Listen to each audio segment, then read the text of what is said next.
سابق اقلیتی چیئرمین ریاض ناد ملت روڈ گلیال آباد میں کرسمس کا کیک کاٹا گیا، جس میں فیصل آباد کی مختلف سیاسی و سماجی مذہبی لیڈرشپ نے حصہ لیا اور سی پی فیصل آباد کامران عادل کی خصوصی ہدایت پر ایس پی مدینہ ٹاؤن سعد ارشد نے خصوصی شرکت کی اور اپنے خیالات کا اظہار بھی کیا۔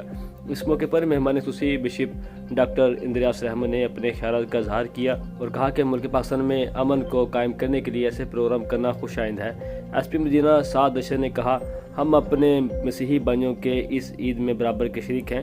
کرسچین جرنلسٹ ایسوسی ایشن پاکستان فیصل آباد کے جنرل سیکرٹری ڈاکٹر سلامت نے کہا، کرسمس امن کا درس دیتا ہے اور کرسمس کے موقع پر ہمیں دوسرے اپنے ارد گرد لوگوں کا بھی خیال رکھنا چاہیے۔